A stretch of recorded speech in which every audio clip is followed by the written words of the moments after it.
زیادتی کروں گا اگر میں بھول جاؤں شکر گڑھ اور چمنڈا کی اس ماں کو جس نے ان بچوں کو پیدا کیا تھا جنہوں نے جسموں سے بم باندھ کے ہندوستانی ٹینکوں پہ لیٹ گئے تھے. یہ پڑوس میں بھارت بیٹھا ہے, وہاں تک آواز تو جائے جناب. سبیلنا سبیلنا الجہاد الجہاد سبیلنا الجہاد الجہاد سبیلنا سبیلنا سبیلنا میرا ایک دوست ہے برطانیہ کا, وہ مجھے کہتا ہے کہ وہاں میں ایک سیکیورٹی کمپنی میں کام کرتا تھا, تو میرے ساتھ کچھ وہ جو انگریزوں میں کچھ کالے بھی ہوتے ہیں, بلیک امریکنز جنہیں کہا جاتا ہے, کچھ وہاں کے جو سیاہ فام ہوتے ہیں, تو وہ بھی سیکیورٹی گارڈ تھے. تو میرا کام تھا میٹ اینڈ گریٹ کرنے کا, کہ کوئی مہمان آتا میں اسے کہتا hello sir how are you, please go there یا کم ہیئر. ہوتا کیا, کہتا ہے کہ فلسطین پہ ظلم ہونا شروع ہو گیا, جارڈن میں ظلم ہونا شروع ہو گیا. تو وہ انٹرنیشنل نیوز تھی, تو بی بی سی پہ CNN پہ یہ خبریں چل رہی تھیں.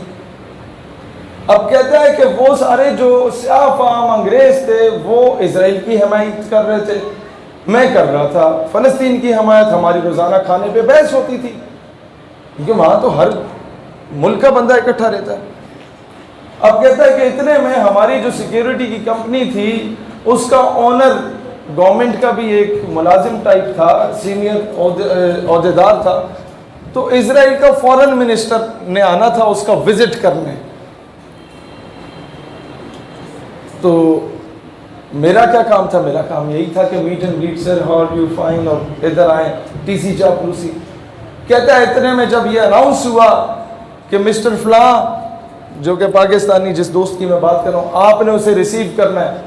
اس نے کہا okay sir I will receive ہم, میری نوکری ہے, میری ڈیوٹی ہے.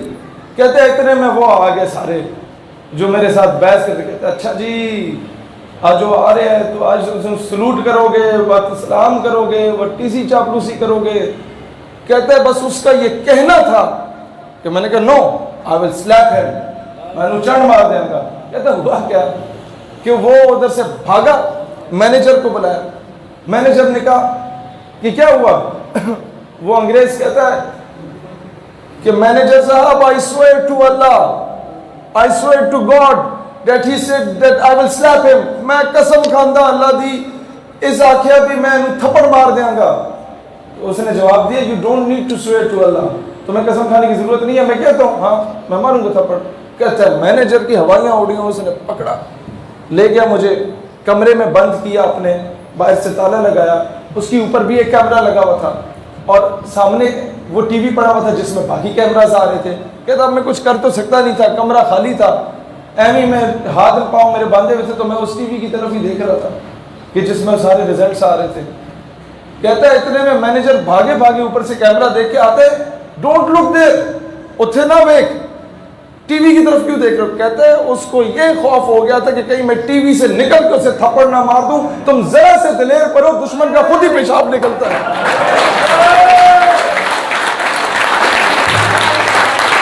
لہذا میں اپنی افواج سے, اپنی گورنمنٹ سے کہتا ہوں تمہیں اگر لشکر نہیں بھیجنے, فی الحال میں جانتا ہوں کہ کیا تقاضے ہیں, وہ نہ بھیجو. یہ جو اس چوک پہ غوری میزائل بنایا ہوا ہے اس پہ کپڑا ہی مار دو نا, تو آدھا کشمیر ایسے ہی واپس مل جانا ہے تمہیں. میں کٹن سیکٹر اور کرن سیکٹر میں گیا آزاد کشمیر میں, تو میرا اکثر میرے بڑا اللہ کی کرم نوازی ہے جو مجھے موٹیویشن ملتی ہے نا کہ بغیر سیکیورٹی کے ہم پھر رہے ہوتے ہیں. جب چاہے کسی وزیر اعظم کو سنا دی, جب صدر مملکت کو سنا دی, جب وہ الٹی سیدھی حرکت کرے, جب چاہے امریکہ سے پنگا لے لیا, جب چاہے جا کے ڈپلومیٹک انکلیو بند کر دیا, کوئی خوف ڈر ہی نہیں. تو اس کی ایک تو سب سے بڑی وجہ یہ ہے کہ میرے آقا میری بات بنائے رکھے ہیں صلی اللہ علیہ وسلم, اور بعد میں ایک وجہ یہ ہے کہ میرا ہر دوسرے تیسرے دن ان لوگوں سے ملنا ملانا ہوتا ہے جو کشمیر میں جہاد کر کے آئے, تو ان سے مجھے وہ موٹیویشن ملتی ہے. میں آپ کو ایک سچی بات بتاؤں, کوٹن اور کرن سیکٹر میں جب آزاد کشمیر وزٹ کیا، اکثر اس طرح کے وزٹ ہوتے ہیں، آپ نے خطاب کرنا ہوتا ہے، اکثر اس طرح کے وزٹ ہوتے ہیں کہ آپ ویسے جاتے ہیں، ذرا حالات کا جائزہ لے کے آتے ہیں.